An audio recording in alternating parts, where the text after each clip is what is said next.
오늘은 양력으로 2045년 4월 6일이고요. 음력으로는 2045년 2월 19일입니다. 오늘 명식은 을축년 경진월 경인일이 되겠고 일지는 경인이 되겠습니다. 자, 사주팔자를 분석함에 있어 제일 중요한 것, 아무리 강조해도 지나치지 않는 것보다 일간과 원령이 가장 중요하다라고 하는 것, 일간의 특성을 아는 것, 그 다음에 원령의 특성을 아는 것, 지피지기면 백전백승이다라고 할 때 나를 안다라고 것은 일간을 아는 것이고요. 적을 안다라고 하는 것은 적이라고 보기는 그렇죠. 상대를 안다라고 하는 것은 원령입니다. 그래서 일간과 원령은 그만큼 중요한 같은 8글자 안에 있다 하더라도 그만큼 큰 비중을 가지고 있는 것이 바로 일간과 원령이고요. 오늘 일간은 경이라고 하는 천간이 일간이 되겠습니다. 10개의 천간, 갑을병정, 무기병신, 임계라고 하는 10개의 천간 중에서 경이라고 하는 천간은 7번째 천간이 되겠고요. 그 다음에 오행, 목화토금수라고 하는 오행으로 구분하게 되면 경이라고 하는 것은 금이 됩니다. 금, 우리가 쉽게 말하면 쇠라고 이렇게 표현하죠. 강철, 무쇠 등등 이런 걸로 볼 수가 있겠고, 이 쇠라고 하는 것은 우리가 눈으로 볼 수 있는 것, 즉 물상으로 봤을 때는 쇠가 됐지만 기운, 우리가 느낌으로 하는 기운으로 봤을 때는 금의 기운은 숙살지기라고 해요. 숙살지기라고 하는 것은 뭐냐면 수의 기온은 얼음이 얼 정도로 천하를 막 영하 30도 40도 정도로 땡땡땡땡 그 이하로도 얼릴 수 있는 것이지만 금의 기온은 영하까지는 떨어지지 않죠. 즉 물이 얼지 않지만은 그래도 이 금의 기온은 오싹해서 서리가 내리고 그 다음에 사람 피부가 그 소름이 돋을 정도의 그러한 오싹한 기운을 갖다가 금의 기운, 즉 숙살 기운이라고 하고, 여러분들 명리 배울 때 금의 기운, 즉 숙살 기운이 있어야지만 결실을 얻는다, 이렇게 많이 공부들 하셨으리라 생각이 됩니다. 금의 기운이 강한 그러한 계절이 바로 또 가을이고, 가을 되면은 봄에 심었던 씨앗들, 봄에 심었던 묘종들, 사과나무, 배나무 등등의 어떤 과실수에서도 그러한 결실을 많이 얻게 되죠. 사람도 이제 해가 시작했을 때 올해의 계획을 세우게 되고, 그 다음에 이제 가을이 되면서부터 다시 한번 싹 뒤돌아보죠. 내가 과연 잘 살았는지, 계획을 잘 지켰는지, 내가 생각했던 어떤 결실이 있는지, 이런 것들을 한번 이렇게 생각해 보게 되는 그런 기운이 바로 이 숙살의 오싹한 기운, 이런 오싹함이 있어야 한 해가 이제 저물어 가는구나 라고 하는 그러한 느낌도 알게 된다, 이렇게 볼 수가 있겠죠. 그래서 금이라고 하는 것, 가을의 기운을 말하는 것이고, 그 다음에 이 가을의 기운, 천간으로 경금, 내일 공부하는 신금이 가을이라고 하면 지지로는 신유술, 서방이 바로 가을이죠. 서방은 서쪽이라고 하는 것이고, 신월, 유월, 술월이 바로 금이 왕한 금왕절이 있다. 물론 신월, 유월이 본기가 금이니까 금이 왕한 걸로 보지만, 술은 솔직히 말로 아까 어저께도 말씀드렸지만 4개월 중에 하나는 토가 왕한 계절이다 하지만, 신유술을 큰 틀의 권역으로 봤을 때는 신유술, 서방은 금이 세력을 얻고 있다, 이렇게 보시면 되겠습니다. 그래서 신유술월은 금왕 절이 되는 것이고, 금이 왕한 계절이 되는 것이고, 그 다음에 오상이라고 하는 것, 인의, 예지, 신이라고 하는 오상으로 봤을 때, 자, 인이라고 하는 것은 제가 뭐가 주관한다 했죠? 목이 주관한다라고 말씀을 드렸고요. 그 다음에 의는, 지금 말하는 의는 바로 금이 주관하는 것이 되겠고, 그 다음에 예는 화, 그 다음에 지는 수, 다음에 이제 공부하겠습니다. 그 다음에 신이라고 하는 것은 토가 이렇게 주관한다. 금은 이렇게 의를 주관하는 것이다. 그래서 제가 경금이라든가 특히나 이제 신금, 경신금을 보게 되면은, 금이라고 하는 오행을 보게 되면, 예전에는 제가 이 설명을 할 때 관우를 자꾸 설명을 했었는데, 관우 우리나라 장수가 아니죠. 그래서 이제 바꿔왔습니다. 누구로? 이순신 장군, 성웅 이순신 장군으로 명량해전에서 13척의 배로서 300척이 넘는 상대의 전함을 갖다가 깨박살을 낸 아주 희대의 세계사에 없는 그런 업적을 이룬 그런 이순신 장군 같은 분들이 바로 의를 굉장히 중시 여기고 충의라고 하죠. 충의를 굉장히 중시했었다 있었던 그런 분이다라고 해서 여러분 경금, 신금을 생각할 때는 바로 의 이순신 장군을 연상하시면 되겠습니다. 근데 이순신 장군이라는 분이 좀 논의 얘기지만 너무 의만 주관한 것도 아니고 자기 병사들이라든가 자기를 믿고 따랐던 어떤 백성들한테 또 한없이 또 자애로웠던 그런 분이셨죠. 그래서 금이 의를 주관하고 토는 믿음, 신을 주관한다고 해서 그것만 생각하셔서는 안 되고, 사주라고 하는 것은 목화, 토, 금수가 어떻게 돼야 된다? 중화가 돼야 되듯이 사람도 인, 의, 예, 지, 신 중에서 어느 하나만 선택하면 그거는 격이 떨어지는 것이고, 사람 성품 안에는 인자함도 있어야 되고 의로움도 있어야 되고 예절도 지켜야 되고 사람 삶에 있어서 지략도 지혜도 있어야 되고 그 다음에 사람의 신막 믿음도 골고루 갖춰야지만 온전한 진짜 성스러운 그런 사람이 될 수 있겠다라고 하는 것. 그래서 사주라고 하는 것도 마찬가지로 목화 토금수가 잘 구성이 돼서 서로가 장애가 이루어지지 않는 그런 사주가 좋은 사주다, 이렇게 말씀을 드릴 수가 있겠고요. 그 다음에 금이라고 하는 것, 색깔은 백색입니다. 백색. 참고로 나무는 청색, 목은 청색, 화는 적색, 수는 검정색, 이렇게 볼 수 있고, 토라고 하는 것은 황색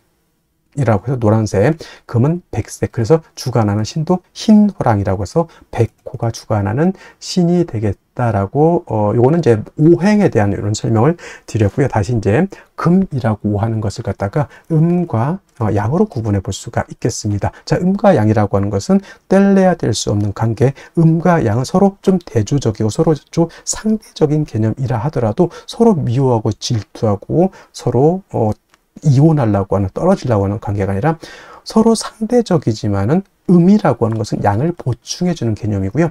양이라고 하는 것은 음과는 좀 상대적이고 대조적이지만 양은 음을 보충해 주는 개념이다. 사람으로 치면 남자와 여자의 개념으로 보고, 또 다른 걸로 보면 낮과 밤도 해당이 되죠. 낮이 있어야지 밤이 좋은 것이고 밤이 있어야지만 낮이 좋은 것이죠. 항상 낮이어야 된다라고 하면 모든 만물이 쉬지를 못합니다. 그리고 항상 밤이면 세상이 음침해지겠죠. 우리 저 남극 같은 데인가요? 북극 같은 데 백야 현상이 나타나죠. 일정 기간만 석 달 정도 이상이 백야, 그냥 밤인데도 하얘요. 태양 계속 떠 있으니까 사람이 돌아버립니다. 어느 정도 태양이 지고, 우리가 그렇게 살아왔으니까 태양이 뜨고 태양이 지구를 보고 하루가 가는구나 이렇게 보는데, 계속 밤이면 시간이 가는지 시간이 가지 않는지 알 수가 없죠. 시계가 있어야지만 알 수가 있겠다 해서 음양이라고 하는 것은 서로 대조적이지만 음은 양을 보완해주고 양은 음을 보완해주는 그러한 개념의 것이다라고 이해해 두시면 좋겠고요. 그 다음에 경금이라고 하는 음령으로 구분하게 된 경금은 양금이 되죠. 양의 기운을 가지고 있는 양금이 되는 것이고, 음금이라고 하는 것이 양금이 있으니까 당연히 음금이겠죠. 내일 공부하게 되는 신금이라고 하는 것이 음의 기운을 가지고 있는 음금이다. 그래서 양금인 경금과 음금인 신금 같은 금이지만 음양의 차이가 있다. 자, 양금인 경금은 어떤 금이, 양이라고 하는 것은 좀 강하고 거칠고 투박하고 무겁고 단단한 그런 성향의 금이다라고 봤을 때, 음금은 부드럽고 온기가 있고 잘 휘어지고 광채가 나는 그러한 금으로 볼 수도 있겠죠. 그래서 경금인 양금은 완철금이라고 봅니다. 완철금, 그야말로 우리가 말하는 금하면 생각하는 그 무쇠 같은 개념, 강철 같은 개념으로 이렇게 경금을 생각하시면 좋겠고요. 상대적인 음금이 신금은 그야말로 금입니다. 보석 같은 거, 금반지, 금귀걸이 같은, 그 다음에 주옥 같은, 도자기 같은 이런 개념. 여러분 핸드폰 살 때 요즘 핸드폰 너무 비쌉니다. 근데 그 액정이라든가 핸드폰 우리나라 그 삼성 회사 이름을 대면 안 되겠지만, 어떤 회사는 그야말로 알루미늄 스틸 바디인 것이 있고, 어떤 경우에는 그냥 스틸 같은 재질의 어떤 플라스틱 그 바디가 있잖아요. 그런 개념이죠. 그래서 플라스틱도 광채, 목으로도 보지만 플라스틱도 경우에 따라서는 금으로 볼 수가 있겠고, 은, 동, 여러 가지, 그 다음에 비철 같은 경우도 다 금으로 보죠. 그 다음에 도자기 같은 경우는 토를 굳혀가지고 금을 만들어낸 거고, 콘크리트 있죠. 콘크리트, 이것도 토를 갖다가 물을 부어가지고 여러 가지 재료를 혼합해서 토생금한 것이 콘크리트, 도자기도 토생금에서 만들어낸 금이다, 이렇게 보시면 되겠죠. 여러분이 쓰고 있는 안경 같은 거 있죠, 다 금인데 경금이 아니라 그런 신금이다라고 이렇게 보시면 되겠고, 경금은 무쇠 강철과 같으면서 원철이라고도 표현합니다. 원철은 뭐냐면 땅에서 금방 캐낸 자연 그대로의 철을 말하죠. 쇠를 말한다.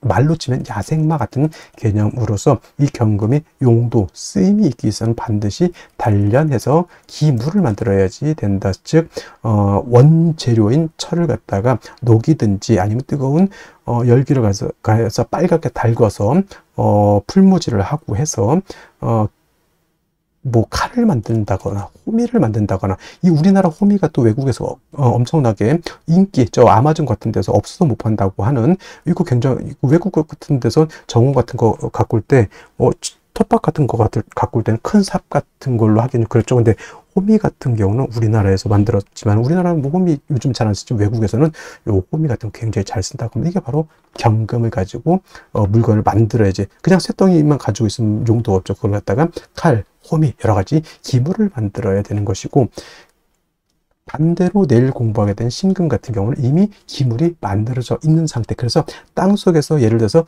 금광석을 캐내 가지고 그거를 불순물을 제거를 하고 해서 여러분들 결혼반지, 금반지, 금귀걸이, 황금두꺼비, 황금 열쇠를 만들었다 생각하시면 돼요. 그래서 신금은 용도에 있어서 다시 불로서 다스릴 필요는 없겠고, 신금은 그 만들어진 보석을 갖다가 깨끗하게 세척만 하면 된다. 도세주만 하면 된다. 이때 필요한 것은 뭐다? 임수를 위주로 신금은 용신을 쓰는 것이고, 경금은 철을 갖다가 단련해서 물건, 기물을 만들기 위해서는 임수가 아니라 정화로서 단련해야 된다. 선생님, 병화는 안 됩니까? 병화는 경금을 단련할 수 없겠고요. 경금을 실질적으로 단련할 수 있는 것은 병화가 아니라 정화라고 하는 것 꼭 명심해 두시고, 경금이라고 하는 것이 정화를 쓸 때는 정화 혼자만 있어서는 안 되고 바로 간목이 있어줘야 된다. 제가 정화 설명을 할 때 정화는 뭐와 같다? 등촉지화와 같고 인위적인 불과 같기 때문에, 저 등촉지화 또는 모닥불이라든가 이 불 가지고 경금을 다스리기 위해서는 보다 연료가 충분히 있어줘야 되겠죠. 그 연료 역할을 하는 것이 바로 간목인 것이다. 그래서 경금이 정화를 쓸 때는 간목을 취용한다. 간목이 경금을 취용할 때는 정화를 취용한다. 정화가 있어줘야 된다. 그 다음에 정화가 간목을 쓸 때 너무 인성이 많게 되면 경금으로서 벽값 인정해줘야 된다라고 하는, 경금, 정화, 간목의 트리오적 서로 도와주는 그런 공존 효과 같은 것들도 한번 생각해 보실 필요가 있겠습니다. 그래서 정리를 하면, 경금이라고 하는 일가는 정화, 간목을 위주로 용신을 쓰되, 나머지 글자들은 필요에 의해서 필요하면 쓰고 필요하지 않으면 안 쓴다. 예를 들면 경금이 수가 너무 많으면 무토로서 수를 제할 필요가 있겠고, 경금이라고 하는 것이 화가 너무 왕할 수도 있죠. 이때는 임수로서 화를 억제시켜 줄 수도 있다. 그런 상황에 따라서 예외적으로 쓰는 것이고, 기본적으로 경금이라고 하는 일간의 특성을 봤을 때는 정화, 간목을 떠나서는 수용할 용신이 없다. 나머지는 그때그때 상황에 따라서, 원령의 특성에 따라서 쓸 수는 있겠다 정도 이해해 두시면 되겠습니다.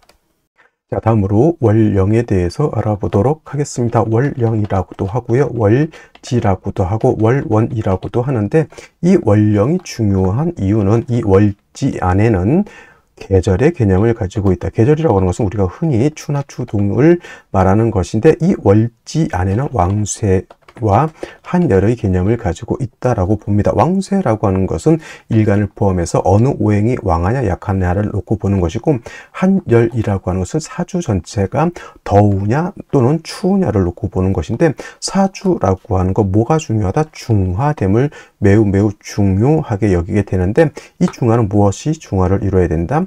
왕세와 한열이 중화를 이루어야 된다. 일간이 너무 왕해도 안 되고요. 또는 뭐 재성이라든가 관성이라든가 식상이라든가 또는 인성 또는 이런 것들이 너무 한쪽으로 치우쳐져서는 안 된다라고 하는 것. 그 다음에 한열이라고 하는 것은 사주가 너무 음습하고 너무 춥고 춥고 어두워서 안 된다라고 하는 것이고, 반대로 너무 뜨거워서도 안 된다라고 하는 겁니다. 그래서 이 왕세와 한열이 중화를 잘 이룬 사주, 부귀영화를 누릴 사주라고 본다라고 하면, 만약에 이 사주가 왕세와 한열이 중화를 이루지 못했다, 비난하고 빈천한 사주가 될 수 있겠다, 이렇게 볼 수가 있는 것인데, 자, 지금 월령은 진월이 되겠습니다. 진월. 절기를 놓고 보게 되면 절기는 청명과 곡우로 이렇게 구분이 되는데, 중요한 것은 청명이 되어야지만 월이 바뀐다라고 하는 겁니다. 즉 묘월에서 진월로 전환이 되려고 하면 청명이 되어야지만 묘월에서 진월로 넘어오게 되고요.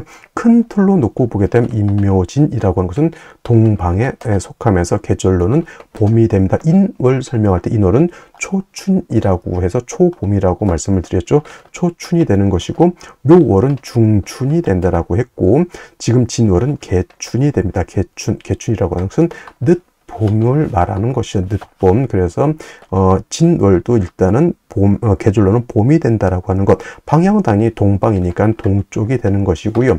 동쪽. 그 다음에 중요한 것은 인은 북동쪽이 되는 것이고, 묘는 정동쪽이 되는 것이고, 진은 남동쪽이 된다. 그래서 같은 동쪽이라고 하더라도 이러한 차이점이 있고요. 또 인묘진은 동방으로서 목의 기운이 굉장히 왕한 사주, 틀이 되겠죠. 목왕절이 되는데, 인월은 제가 말씀드렸습니다. 인월은 목의 임관지가 되는 것이고, 묘월은 목의 제왕지가 되는 것이고, 진월은 목의 쇠지가 됩니다. 그래서 인묘진이 모두 목이 왕하다라고는 하지만, 특히나 목이 왕한 것은 인월과 묘월이 목이 가장 왕하고요.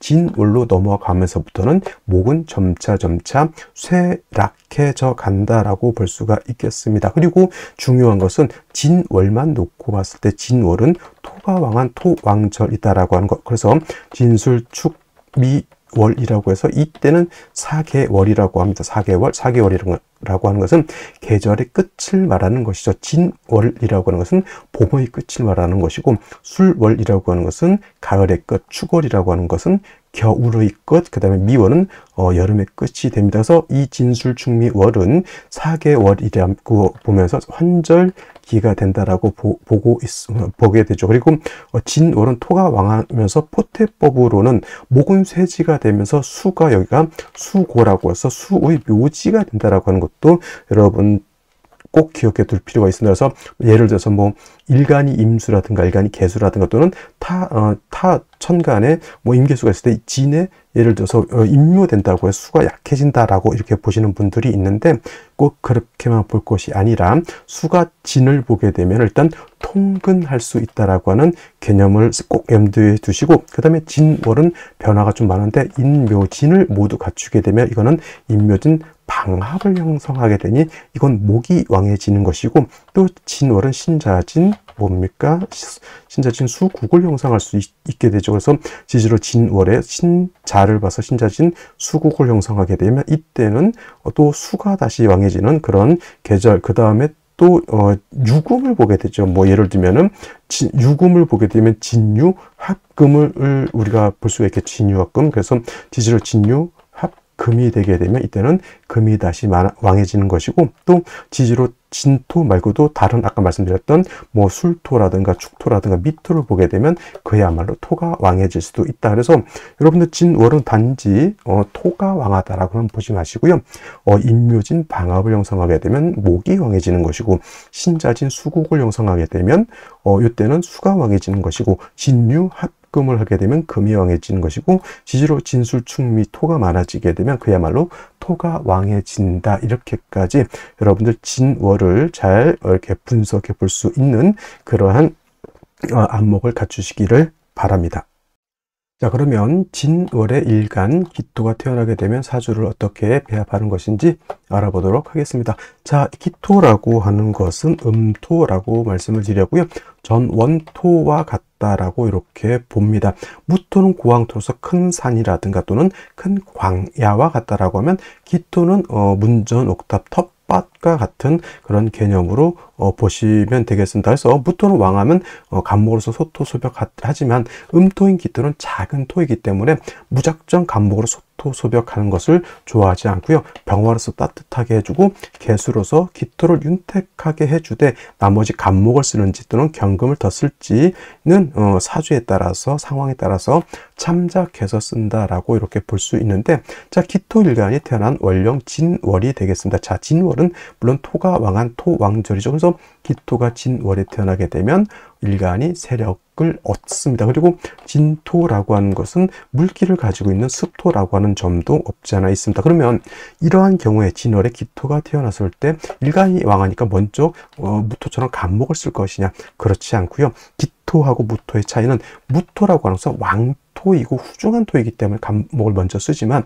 기토가 진월에 태어나서 일간이 왕하다라고 해서 간목을 먼저 쓰는 것이 아니라 진월의 기토라고 하는 것은 화가가 이미 씨앗이라든가 이런 것들이 심어져 있다 이렇게 보면 됩니다. 근데 진중의 개수가 물기를 가지고 있기 때문에 기토라고 하는 것은 수화목을 위주로 쓰는데, 진월 같은 경우에는 일간이 왕하다 하더라도 개수를 가지고 있기 때문에 먼저 병화로서 기토를 갖다가 따뜻하게 해주면 기토에 심어져 있는 화가, 즉 나무라든가 화초라든가 여러 가지 작물이 자랄 수 있게 되겠죠. 하지만 아무리 진월의 개수, 물이 땅속에 숨어져 있다 하더라도 화가 왕해지게 되면 수는 마르게 되어 있습니다. 그래서 별도로 개수를 이렇게 치용하게 되면은 병화로서는 기토를 따뜻하게 온토하고 개수로서는 기토를 윤택하게 해주게 되는 그런 구조라고 볼 수가 있습니다. 단 진월의 병화가 조금 약해질 수 있죠. 토가 많게 되면 병화의 빛을 가리거나 또는 병화의 기운을 토가 설해가고, 또 수가 있게 되면 수가 병화를 갖다 곤하게 만드는 그런 구조가 되기 때문에 이때 마지막으로 간목을 얻는다라고 하면 간목으로서는 토를 갖다가 좀 억제시켜주는 역할, 병화를 좀 생조해주는 그런 역할도 하게 됩니다. 상황에 따라서 간목을 필요로 하지 않을 수는 있겠지만은 진월의 기토는 뭐는 있어야 된다?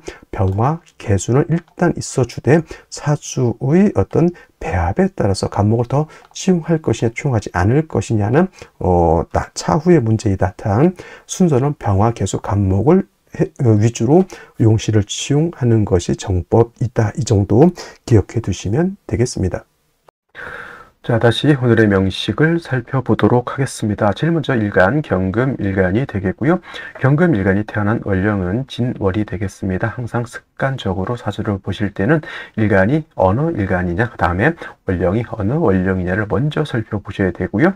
세 번째로 격국과 용신이라고 하는 것도 살펴볼 필요가 있겠습니다. 자, 격국과 용신이라고 하는 것, 사주를 분석하는 아주 유용한 도구가 바로 격국과 용신인데, 자, 격국이라고 하는 것은 사주의 틀, 사주의 구성을 보는 것이다. 그래서 사주가 어떻게 구성이 돼서 사주 8글자가 어떻게 생극제와 형충해합, 견제와 균형을 이루고 있느냐, 이걸 보는 것이 격과 국을 본다라고 하면, 용신이라고 하는 개념은 사주 8글자 중에서 이 사주를 중화시킬 수 있는 가장 핵심적인 요소를 용신이라고 표현을 합니다. 그렇다면 용신은 무엇을 중화시키는 것일까요? 라고 봤을 때 두 가지 개념이 있는데, 먼저는 왕세라고 하는 것이 있고요. 두 번째로는 한열이라고 하는 개념이 있습니다. 왕세라고 하는 것, 다른 말로 왕상휴수라고도 이렇게 표현을 하게 되는데, 이 왕세라고 하는 것은 사주 안에 있는 오행, 목화토금수라고 하는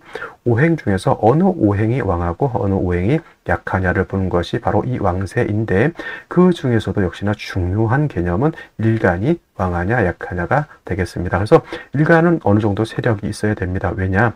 이 사주 중에서 일간이라고 하는 개념이 차지하는 것은 이 사주의 주인공과 같고 한나라의 임금과 같습니다. 그래서 이 사주를 장악하고 이 사주를 끌고 가는 것이 바로 이 일간이기 때문에 일간이 너무 약하면 안 된다라고 보는 것이죠. 그래서 일간이 너무 약하면 약한 일간을 도와주는 쪽으로 용신을 치용해야 되는 것이고, 일간이 왕하면 왕한 일간을 갖다가 적절하게 조절시킬 수 있는 관성, 재성 또는 식상을 위주로 용신을 치용할 수 있다, 이렇게 보는 거면서 일간이 왕하냐 약하냐에 따라서 용신 치용법이 달라집니다. 그것이 바로 억부용신법이라고 하는 개념이 개념이 되죠. 억부라고 하는 것은 뭐예요? 억은 누르다, 통제하다, 억압하다라고 하는 뜻이고, 부는 도와준다라고 하는 것이죠. 그래서 일간이 왕하면 적절하게 통제하고, 일간이 약하면 적절하게 도와줘야 된다라고 하는 것이 바로 이 억부용신법이다. 물론 일간도 그럴 수도 있지만, 뭐 식상이 너무 왕하면 식상을 통제해야 된다. 그런 개념으로도 우리가 생각해 볼 수 있겠죠. 항상 사주를 볼 때는 일간을 위주로 판단해야 된다라고 하는 것도 여러분도 꼭 기억해 두셨으면 하고요. 다음으로 이제 이 한열이라고 하는 개념, 한난조습이라고도 합니다. 사주라고 하는 것은 그냥 글자 8글자가 있는 것이 아니라 이 안에는 시간의 개념과 공간의 개념이 있습니다. 그래서 월령이라고 하는 것을 제가 중시 보는 것 중에 하나인데, 만약에 월령 자체가 4월, 5월, 미월처럼 여름이다, 염상절이다 그러면 사주가 너무 뜨거워지는 것이고요. 월령이 예를 들면은 해월, 자월, 축월, 동절, 겨울이다 하면 사주가 너무 춥다는 얘기입니다. 그리고 수가 많으면 너무 습해질 것이고, 화가 너무 많으면 사주가 건조해진다라고 해서 한열은 한난조습을 말하면서 사주는 너무 차가워도 안 되고 너무 뜨거워도 안 되고 사주가 너무 건조해서도 안 되고 너무 습해서도 안 된다. 이 한난조습이 적절하게 조화를 이루어야지만 좋은 사주가 될 수 있다고 보는 것이 바로 이 한열의 중화이고, 이것을 보는 것이 바로 이 조후용신이라고 하는 겁니다. 그래서 용신을 지용하는 법은 대략 5가지 정도가 있다고 하는데, 그 중에서 가장 중요한 것은 역시나 억부용신법과 조후용신법이 된다라고 하는 점을 꼭 기억해 두시고요. 그 다음에 격국과 용신이라고 하는 것도 역시나 일간과 월령이라고 하는 토대 위에서 살펴볼 수가 있겠습니다. 자, 일간 경금이라고 하는 것은 양금이 되겠습니다. 천간의 경금은 양금이 되는 것이고, 천간의 신금이 음금이 되겠습니다. 그리고 월지에 있는 진토는 양의 기운을 가지고 있는 토가 되겠습니다. 지지로 진술, 축미, 토가 있는데, 진토와 술토는 양토, 촉토와 미토는 음토가 된다. 그래서 양금이 양토를 봤습니다. 양 대 양의 관계가 성립이 되는데, 토와 금의 관계는 토생, 금의 관계가 되죠. 그래서 월지에 있는 진토라고 하는 것이 일간인 경금인 나를 생한다라고 보죠. 생아자라고 하고요. 생아자, 인성이라고 합니다. 인성은 대표적으로 우리가 볼 때 어머니라고도 이렇게 표현해서 나를 낳아주는 어머니, 그리고 적모가 있을 수 있죠. 생모라고도 하고, 그 다음에 정모, 생모만 있냐? 그렇지 않죠. 나를 마음으로 키워주신 계모도 있을 수가 있겠고, 서모도 있을 수가 있겠고, 양모도 있을 수가 있습니다. 그래서 인성이라고 하는 건 이렇게 구분해 볼 수가 있는데, 그래서 이거를 인성을 다시 2가지로 구분해 봅니다. 정인과 편인으로 이렇게 구분해 보는데, 정자가 붙으면 나를 낳아준 진짜 생모, 계모 같은 생모 또는 정모 같은 개념으로 보는 거고요. 편인은 계모, 서모, 양모로 보게 된다. 그래서 정인은 좋은 것이고 편인은 나쁜 것이다. 이렇게 파악도 하긴 하지만, 그렇다고 해서 무조건 정인은 좋은 것, 편인은 나쁜 것 이렇게 보시면 안 되겠고, 항상 일간의 특성에 따라서 어떤 일간은 정인을 좋아할 수도 있고요. 어떤 일간은 편인을 좋아할 수도 있습니다. 그리고 사주 전체 국세에 따라서 정민이 좋을 수도 있고 편인이 좋을 수도 있다. 이렇게 좀 공통적으로 생각해 볼 필요가 있겠습니다. 대표적으로 오늘 일간이 경금인데, 아까 제가 지지로는 진술, 축미토가 있다 했죠. 진술, 축미토가 있다라고 했는데, 자, 진술은 양토이기 때문에 얘는 편인이 되는 것이고, 축미는 음이기 때문에 경금 입장에서는 얘네는 정인이 된다. 근데 금이 토가 금을 생할 때는 습토라 해야지만 금을 생할 수 있다. 그러니까 진수축미가 다 토이긴 하지만 습토는 어떤 토, 진토하고 축토만이 습토이기 때문에 금을 생할 수 있는 것은 실질적으로는 진축토가 되어야 된다. 그러니까 이거는 정인이냐 편인이냐 아니라 물기를 가지고 있느냐 또는 물기를 가지고 있지 않느냐에 따라서 달라지는 것이다라고 볼 수가 있습니다. 그래서 천편일률적으로 정인은 좋은 것, 편인은 나쁜 것 이렇게 판단해서는 안 된다라고 하는 것을 말씀을 드렸고요. 자, 정인이라고 하는 것은 일간과 인성과의 관계가 양대 음의 관계 또는 음대 양의 관계가 성립이 돼서 음양의 조화가 맞으면 정인이라고 하고요. 편인이라고 하는 것은 오늘처럼 일간과 인성과의 관계가 이렇게 양대 양의 관계 또는 반대로 음대 음의 관계가 성립이 돼서 음양의 조화가 맞지 않으면 이거는 편인 격이 된다라고 볼 수가 있겠습니다. 또 격을 논할 때 진중에 있는 진토 안에 있는 지장간을 또 살펴볼 수가 있는데, 을목이라고 하는 것이 있고요, 개수라고 하는 것이 있고, 무토라고 하는 것이 있습니다. 만약에 진중에 있는 을목이 천간에 투출되는 경우가 있을 수 있습니다. 이때는 요걸 가지고 격을 잡는다라고 하면 양금이 음목을 받죠. 금금목의 관계 정제가 되겠습니다. 정제격. 그 다음에 예를 들면은 개수가 천간에 투출될 수도 있죠. 금생수의 관계, 양금인 경금이 음수인 개수를 받기 때문에 이거는 상관격이 될 수도 있다. 선생님, 그럼 무토가 투출하면 어떻습니까? 라고 당연히 이거는 편인격이 될 수가 있다, 이렇게 볼 수 있죠. 만약에 무토 투출됐는데 개수, 을목도 다 있다. 당연히 본기가 우선하고요. 개수, 무토가 투출하면 당연히 무토, 을목, 개수가 같이 투출하게 되면 개수가 우선, 당연한 겁니다. 초기보단 중기, 중기보다는 본기가 격을 잡을 때는 우선 순위가 된다, 이렇게 보시면 되겠습니다. 그래서 일단 진월의 경금 편인격인데, 자, 진월은 토가 망한 토왕절입니다. 진술충월은 토가 망한 토왕절. 물론 진중에 진토는 습토이기 때문에 경금을 생할 수는 있다 손치더라도, 경금이 진월에 태어났을 때 가장 꺼리는 바가 뭐냐면 토가 너무 많아지는 것, 토다해지는 것을 매우 꺼린다. 왜냐하면 토다 하면 매금이 되기 때문에 토다 금매라고도 표현해서 경금이 땅 속에 묻혀버리는 것을 경금 입장에서는 가장 싫어한다. 만약에 무토 같은 것이 천간에 투출하게 되면 토다 매금이 될 가능성이 매우 커지고, 지주로 만약에 진술, 중미, 토들이 많아지는 것도 꺼리게 된다. 그러면 뭐가 필요할까요? 진월에 토가 많아서 내가 생을 받는 것은 좋을 수는 있겠지만은, 토가 많아서 내가 땅속에 토다 매금되는 것은 막아야 된다. 역시나 목이 있어서 그 토가 많아지는 것을 목극토해서 제어할 필요가 있다라고 하는 것이 바로 필요성 1번이 되겠습니다. 그래서 진월에 간목이 있어서 토를 억제시킨다, 보험된다, 이렇게 생각하셔도 되겠고요. 그 다음에 경금의 용도 쓰임이 있기 위해서는 또 뭐가 필요합니까? 당연히 정화를 얻어서 경금을 단련할 수 있다라고 하면 금상첨화가 되겠죠. 그래서 진월의 경금은 간목 정화를 위주로 용신을 치용하되, 진월은 우리가 항상 신자진 수국이 형성될 수 있으니, 만약에 신자진 수국이 형성되면 이에 맞게 사주를 배합해야 되고요. 그 다음에 진유합금도 형성이 될 수가 있겠습니다. 그래서 묘진 방합도 형성될 수 있다라고 하는 것까지 이해를 해 두시고, 이렇게 사주가 어떻게 변하느냐에 따라서 기본적으로 사주 배합이 조금씩 달라질 수는 있겠지만은, 진월의 경금은 간목 정화를 쓰는 것이 정법이다, 이렇게 정리를 해 두시면 되겠습니다. 자, 먼저 연간 보도록 하겠습니다. 연간 을목이라고 하는 것이 있는데, 이 을목은 월지에 있는 진중에 있는 을목이 천간에 투출되어 있습니다. 그래서 진월의 경금이 태어나게 되면 말씀드렸던 것처럼 편인격으로 볼 수가 있는데, 이 월지에 있는 진중 을목이 천간에 투출해서 이거는 이제 정제격으로 격이 바뀌게 됩니다. 정제격.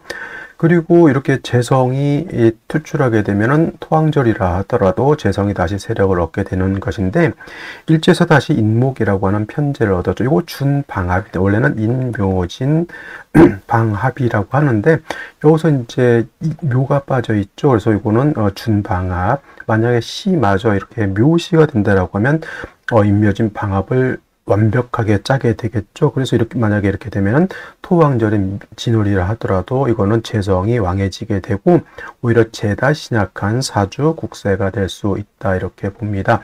그리고 말씀드렸던 것처럼 경금이 진월에 태어나게 되면 토생금해서 인성인 토의 생을 받을 수는 있겠지만, 일간 경금이 통근은 되지 않습니다. 그래서 통근처를 하나 정도 찾는 것이 필요할 것인데, 연재 축토라고 하는 또 인성을 얻었죠. 얘는 편인이고 얘는 정인이지만은 같은 토인데 차이점이 있다라고 하면, 축에는 신금이라고 하는 것이 암장되어 있습니다. 그래서 신금이 암장되어 있기 때문에 경금이 진에는 통근이 안 되더라도 축에는 통근이 가능하다라고 하는 점, 월간의 경금이라고 하는 것이 투출되어 있죠. 이건 물론 쟁제로 볼 수 있는데, 이렇게 구성이 되어 있으면 일간인 경금인 나는 마음은 들 수 있지만, 이 재성인 경금이 내 것은 을목이 내 것은 아니고요. 월간에 있는 을목과 합을 하기 때문에 닭 쫓던 게 지붕 쳐다보는 그런 격이 된다, 이렇게 볼 수가 있습니다. 그래서 을목은 경금, 월간에 있는 비견의 소유가 된다. 이렇게 볼 수 있죠. 만약에 을목이 월간에 있고 경금이 연에 있다라고 하면 이건 이제 투합이라고 해서 좀 혼탁한 사주라고 볼 수가 있는데, 이거는 그냥 뭐 그럭저럭 나쁘지 않다, 탁해지진 않았다, 이렇게 보는 겁니다. 자, 그러면 생시를 보면서 설명드리도록 하겠습니다. 자, 생시 병자시를 보도록 하겠습니다. 병자시, 자수가 있다라고 하는 뜻은 어떻게 해석을 하냐면, 어차피 수라고 하는 것은 금의 기운을 뺏어가는 것인데, 진축의 생을 받고 통근하고 있다 하더라도 경금이라고 하는 것이 왕하냐 약하냐 이걸 봐야 됩니다. 근데 일단은 뭐 불약 정도 된다 하더라도 수가 있게 되면 경금의 기운은 좀 더 빠지는 것이고, 그 다음에 인의 뿌리를 둔 병화가 천간에 투출하게 되면 경금 입장에서는 칠살이 투출되어 있어서 화급금하게 되는 것이니, 지금 상태에서는 큰 위협이 되지 않는다 하더라도 운이 목화운일 때는 저 병화로 인해서 경금이 조금 스트레스를 받을 수 있겠다라는 생각이 들겠고요. 병술시는 병자시보다 좀 더 심각한 것은, 요거는 이제 진, 준 방합도 했지만 이건 인술, 이거는 준 삼합도 형성이 됩니다. 이거 오히려 병화가 세력을 좀 얻었다. 아까 병자보다는 병술시가 되면 칠살이 더 득세를 하게 될 겁니다. 그래서 경금 입장에서는 정화라였다라고 하면 큰 문제가 되지 않았을 것인데, 칠살 병화가 시간에 이렇게 붙어 있게 되면 조금은 스트레스를 받는 그런 구조가 되는 것이고, 정축시 같은 경우에는 물론 인성이 좀 많다 하더라도 경금이 진해생을 얻고요, 양쪽 축에 뿌리를 두기 때문에 이거는 신왕까지는 아니라도 이제 불약한 그런 사주, 약하지 않은 정도. 그 다음에 이 인의 뿌리를 두고 인해생을 받는 정화가 경금을 단련할 수 있으니, 이 구조 자체는 오늘 중에서는 그래도 괜찮은 생시, 틀은 갖췄다. 일간이 뿔을 얻었고 관성인 정화도 얻었고, 그 다음에 정화를 생해줄 수 있는 인목도 얻었다라고 하는 것, 틀을 갖춘 사주 중에 하나라고 보여지고요. 그 다음에 이제 무인시가 되게 되면은 다시 재성이 왕해지는 것이 문제가 될 수 있습니다. 그리고 재성이 왕해지는 것보다 또 문제는 뭐냐면, 아까 말했던 진토라든가 축토는 습토이기 때문에 금을 생할 수 있다. 생금이 가능하지만, 무토는 이건 어떤 또 건토죠. 건토는 생금 불능이 된다. 오히려 무토가 왕해지게 되면 이거는 오히려 토다 매금이 될 수 있어서 좋게 볼 수가 없는 것이고, 아까 말씀드렸던 기묘시 같은 경우에는 방합을 형성했기 때문에 재성이 굉장히 왕합니다. 단 기토가 다시 투출되어 있어서 인성을 생하는 그런 구조는 나쁘지 않다라고 보여지고요. 인중병화가 있긴 하지만 화가 부족한 것도 이 사주의 하나의 단점이 된다라고 보여지고, 경진시는 다시 진토의 경금이 있으니까 나름대로 세력을 구축했다. 근데 역시나 경진시도 마찬가지로 화가 부족한 단점이 있다. 그러면 화를 얻게 되려고 하면, 아까 병자시, 병술시는 병화가 천간에 투출되어 있기 때문에 썩 좋게 보기는 어렵다라고 했는데, 신사시라든가 경오시가 되는 경우에는 이거 같은 경우 이렇게 사화를 얻었습니다. 경오시, 이모시 같은 경우에는 오화를 얻었어. 이거는 이제 인호 화곡도 해당이 되는데, 오화를 얻어서 화가 세력을 얻는데, 그래도 좀 걱정스러운 것은 임수가 천간에 투출돼서 화를 갖다 이렇게 억제하는 것. 이거는 이제 아마도 경금이 이렇게 어느 정도의 세력이 있을 때는 화로서 경금을 단련하는 것이 기본적인 용신치용법이 되는 것인데, 임수가 투출하게 되면은 화를 갖다 용신으로서의 화를 갖다가 억압하는 그런 단점이 생기게 되는 것이죠. 임수는 제하는 것이 필요할 것 같고요. 갑신시는 신금을 얻어서 경금이 통건함이 좋을 것 같지만 인신충이 되기 때문에 이거는 좋게 볼 수가 없습니다. 자, 오늘은 여기까지 설명드리도록 하고요. 나머지 제가 언급하지 않은 생시들도 한 번씩 살펴보시기 바랍니다. 저는 내일 또 찾아뵙도록 하겠습니다. 감사합니다.